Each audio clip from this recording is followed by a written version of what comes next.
Assalamualaikum warahmatullahi wabarakatuh. Selamat siang, mohon izin memperkenalkan diri. Catar, atas nama Marwanda Fardiansa Agus, kelas Nautika 1G, NIT 2041155. 1. A. Apa keuntungan dan kerugian pedoman gasing dibandingkan pedoman magnet? Keuntungan yang pertama, penunjukan selalu dalam arah sejati, haluan, baringan. Yang kedua, kesesamaan pembacaan lebih baik karena cara pembacaan pada mawar pedoman kemudi yang menunjukkan ketelitian tiap 10. Yang ketiga, pemasangan gyrorepeator di tempat-tempatnya yang diperlukan sehingga dapat melihat seluruh cakrawala. Yang keempat, untuk kapal yang mengoleng jurumudi lebih mudah melihat perubahan haluan yang tepat. Demikian pula penentuan kesalahan pedoman tidak sulit. Kerugiannya, instalasi lengkap harganya mahal.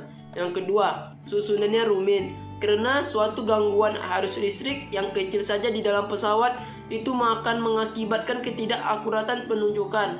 Yang ketiga, jika terjadi gangguan atau kerusakan dalam pelayaran, sulit diperbaiki dan memerlukan seorang tenaga ahli di pelabuhan yang disinggahi kapal.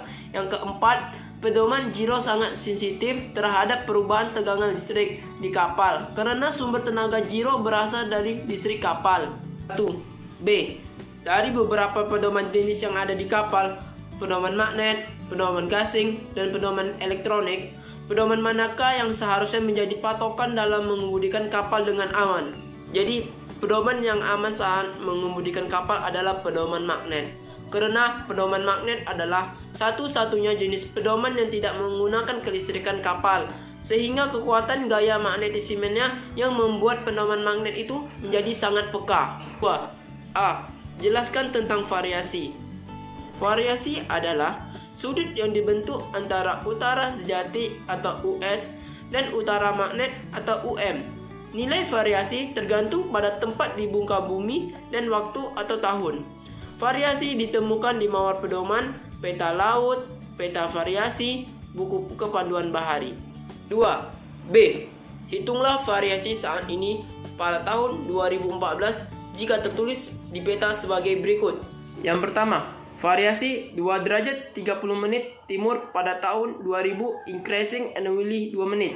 Jadi pada tahun 2014 dikurang pada tahun 2000 sama dengan 14 tahun. Jadi 14 tahun kita kali 2 sama dengan 28. Jadi sama dengan 2 derajat 30 menit ditambah buka kurung 28 menit tutup kurung sama dengan 2 derajat 30 menit ditambah 0 derajat 28 menit sama dengan 02 derajat 58 menit timur. Wah, variasi 2 derajat 15 menit barat pada tahun 2005 buka kurung 2 menit timur tutup kurung. Jadi pada tahun 2014 kita kurang 2005 sama dengan 9 tahun. Jadi 9 tahun kita kali dengan 2 sama dengan 18. Jadi min 2 derajat 15 menit ditambah 18 menit tutup kurung sama dengan min 2 derajat 15 menit ditambah 0 derajat 18 menit sama dengan min 1 derajat 57 menit atau 01 derajat 57 menit barat. 3. A. Apa yang dimaksud sifat peka dari mawar pedoman magnet? Adalah apabila piringan pedoman keluar dari keadaan seimbang karena suatu pengaruh dari luar, seperti pengaruh magnet dari luar, maka setelah pengaruh magnet dari luar tersebut hilang atau dijauhkan, maka piringan pedoman harus segera kembali pada kedudukan seimbangnya. 3. B. Sebutkan syarat-syarat pada mawar pedoman magnet supaya memiliki sifat peka. Yang pertama, memiliki momen magnet dari susunan jarum magnetnya. Makin pekalah piringan pedoman dan ini tergantung dari panjang jarum magnetnya dan kekuatan kutub magnetnya. Yang kedua, intensitas horizontal yang besar. Yang ketiga, berat piringan harus ringan. Makin ringan, makin peka. Yang keempat, ujung semat harus tajam. Makin tajam, makin peka. 3. C. Bagaimana cara memeriksa sifat peka mawar pedoman magnet? Yang pertama, putar piringan pedoman ke kanan atau ke kiri, kira-kira 3 derajat dari kedudukan seimbang. Yang kedua, lepaskan dan kemudian baca penyimpangan sudut pada sisi lainnya. Yang ketiga, ulangi hal yang sama pada sisi yang lainnya.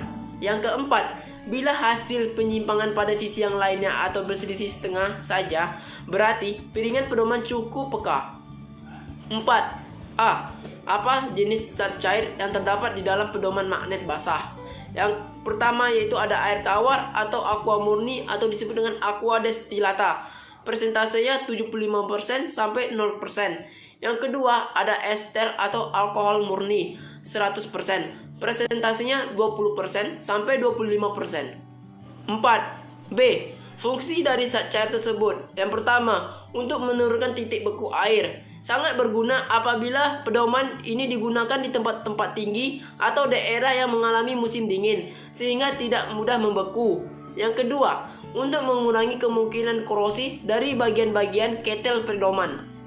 Sekian, terima kasih. Assalamualaikum warahmatullahi wabarakatuh.